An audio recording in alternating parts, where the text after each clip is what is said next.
আসসালামু আলাইকুম রহমতুল্লাহি ওবরকাতু। সোহাগবিডি টিপস ইউটিউব চ্যানেলে আপনাদের সবাইকে স্বাগতম।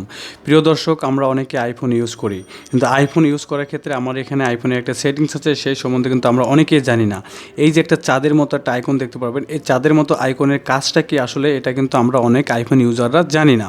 এই ফোকাসের কাজটা কি, আজকে আমি আপনাদের এই আইফোনের ফোকাসের কাজটি সম্পূর্ণ শিখিয়ে দেবো।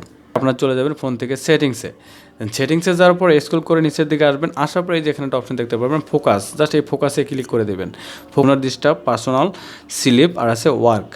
এখান থেকে ডু নট ডিস্টার্ব এখানে ক্লিক করে যদি এটাকে অন করে দেন, তাহলে আপনার ফোনে কোনো প্রকারের নোটিফিকেশন না আসবে, না কোনো ভাইব্রেট করবে আপনার ফোন, আপনি কোনো কিছু শুনতে পারবেন না।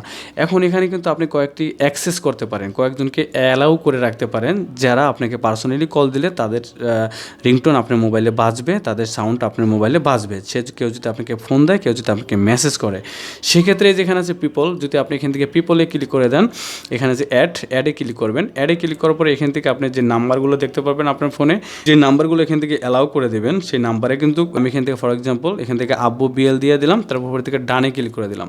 ডানে ক্লিক করার পর দেখতে পারতেছেন যে আব্বু যদি আমাকে কল দেয়, তাহলে আমার ফোনটা কিন্তু আমি শুনতে পারবো, আমার ফোনের সাউন্ড কিন্তু আমি শুনতে পারবো।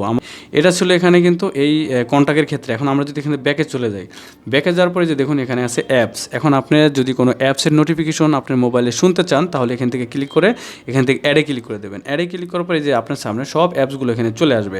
এখন এখান থেকে আপনি যেই অ্যাপসের অ্যাক্সেস দিয়ে রাখবেন, যে কটা অ্যাপসের, সে কটা দেওয়ার পরে এখান থেকে ডানে ক্লিক করে দেবেন। ডানে ক্লিক করার পরে যে এখানে ইমোটা চলে আসছে, এখান থেকে যেই কটা অ্যাপস দেবেন সে কটা এখানে চলে আসবে। দেন আসার পরে এই অ্যাপস থেকে যদি আমাকে কেউ কল করে, ইমোতে যদি আমাকে কেউ কল করে, আর ইমোতে যদি আমাকে মেসেজ করে, সেক্ষেত্রে আমার মোবাইলে কিন্তু নোটিফিকেশন বাজবে, সাউন্ড বাজবে, আমি কিন্তু শুনতে পারবো, আমি কিন্তু সেই কলটা ধরতে পারবো, দেন তাদের মেসেজে রিপ্লাই করতে পারবো। এখান থেকে যদি স্ক্রল করে নিচের দিকে আসেন, আসার পরে যে নিচের দিকে একটা অপশন দেখতে পাবেন লক স্ক্রিন। যদি আপনারা এখান থেকে লক স্ক্রিনে ক্লিক করে দেন, তাহলে এই যে দেখতে পারবেন শো অন লক স্ক্রিন। আপনি যদি লক স্ক্রিনটা এখানে অন করে দেন, তাহলে আপনি লক স্ক্রিনে শো করবে, কেটা নোটিফিকেশন দিল, কেটা মেসেজ দিল, সেটা আপনি লক স্ক্রিন থাকা অবস্থায় কিন্তু দেখতে পারবেন। ঠিক আছে। আর যদি এটা অফ করে দেন, তাহলে আপনি যখন লক খুলবেন, তখন আপনি দেখতে পারবেন যে আপনাকে কে কল করছিল, কে মেসেজ করছিল, সেগুলো দেখতে পারবেন। এবার ডিম লক স্ক্রিন এটা দিলেও কিন্তু হালকা আপনার মোবাইলে দেখা যাবে। ঠিক আছে, মানে লক থাকা অবস্থা দেখে আবার বন্ধ হয়ে যাবে। তো মূলত এটা। তারপরে যেটা করতে হবে, এই যে দেখুন নিচের দিকে আছে আপনার টাইম, এই যে টার্ন ওয়ান অটোমেটিকলি। এখন এখান থেকে আপনার টাইম সিলেক্ট করে দিতে পারেন, কত মিনিটের জন্য আপনারা এটা করে রাখতে চান। ফর এক্সাম্পল আমরা যদি এখান থেকে এই টাইম এখানে ক্লিক করে দিই, ক্লিক করার পরে দেখতে পারবেন টাইমের এখানে ক্লিক করার পরে শিডিউল করতে পারবেন আপনি। কিন্তু যেমন শিডিউলের ক্ষেত্রে আপনি যদি রাত্র 11টার সময় ঘুমান, সকাল 7টায় ওঠেন, সেক্ষেত্রে কিন্তু এখানে টাইমটা সিলেক্ট করে রাখবেন, শিডিউল করে রাখবেন। আপনি ঘুমের মধ্যে যদি কেউ আপনাকে কল করে, যাদেরকে আপনি অ্যালাউ করে রাখবেন, দেন তাদের নাম্বার ছাড়া অনেকে কল করে, আপনার মোবাইলে সাউন্ড বা ভাইব্রেট শুনতে পাবেন না, মানে আসবে না। সেক্ষেত্রে এখানে আছে ফরম দিয়ে যদি আমি এখানে ক্লিক করে আমি 11টা দিয়ে দিলাম PM। তারপরে এখানে নিচে আছে টুতে ক্লিক করে আমি 7টায় ঘুমের থেকে উঠবো, এই জন্য এটা সিলেক্ট করে থাক। তারপর এখান থেকে আপনারা অল্ড দিয়ে রাখবেন, এইভাবে করে সিলেক্ট করে রাখবেন। সিলেক্ট করার পরে দেখতে পারবেন এটা সিলেক্ট হয়ে গেছে, আর উপরের দিকে শিডিউলটাকে আপনারা অন করে দেবেন। দ্যাটস ইট, হয়ে গেল। পার্সোনাল, আমরা যদি পার্সোনাল এটা ক্লিক করে দিই, পার্সোনাল ক্ষেত্রেও কিন্তু একই সিস্টেমে করতে পারবেন। এটা কিন্তু আমাদের ব্যক্তিগত পার্সোনালভাবে। হ্যাঁ, এই যে এখন এখান থেকে পার্সোনালি অন করে দিলে, এখান থেকে পিপল আছে, আপনি কিন্তু পিপলের লোকজনকেও কিন্তু এখানে আমরা অ্যালাউ করে রাখতে পারেন। এই যে আব্বু দিলাম এয়ারটেল, এই যে এটা অ্যালাউ হয়ে গেল। তো এখন এখান থেকে অ্যাপসের ক্ষেত্রেও কিন্তু আপনারা অ্যাপস এখান থেকে সেমভাবে কিন্তু এখান থেকে ডান দিয়ে সেমভাবে অ্যাপসও কিন্তু এখান থেকে পার্সোনালভাবে এগুলো করতে পারেন। ঠিক আছে।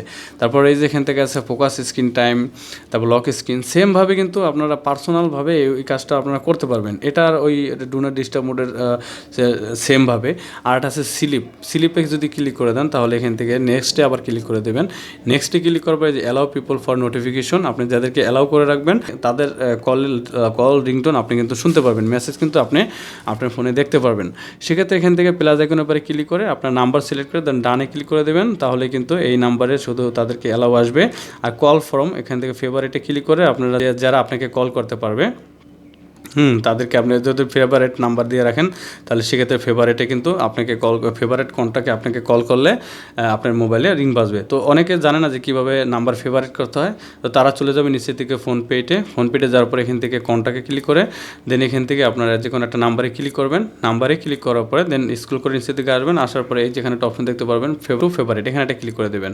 কিন্তু নাম্বারটা আমার ফেভারিটে চলে গেল। এখন যদি আমি আবার সেটিংসে চলে যাই, সেটিংসে গেলে এখন এই ফেভারিট নাম্বার আমি শুধু আব্বুর নাম্বারটা দিয়ে রাখছি যে আবু আমাকে নাম্বারে কল দিলে বলে বাসবে, আমি শুনতে পারবো। এটা করে দেওয়ার পরে অ্যালাউতে ক্লিক করলে কিন্তু এখানে অ্যালাউ হয়ে যাবে স্লিপের, ঠিক। আর কাজের সময় যদি যান এখান থেকে ডিউটি করেন, কাজ করেন, সেক্ষেত্রে কিন্তু এটা করে রাখতে পারেন। নেক্সটে ক্লিক করে দেন সেমভাবে কিন্তু আপনি তাদের সাথে এটা করতে পারেন। এখন কাদেরকে অ্যালাউ করে রাখতে চান, ধরেন আপনি যদি কোনো চাকরির ক্ষেত্রে আপনার স্যার আছে, স্যারদের অ্যালাউ করবেন যে ফোন দিলে যাতে আপনি শব্দটা শুনতে পারেন, তাদের কিন্তু এখানে অ্যাড করে রাখতে পারেন, ঠিক আছে।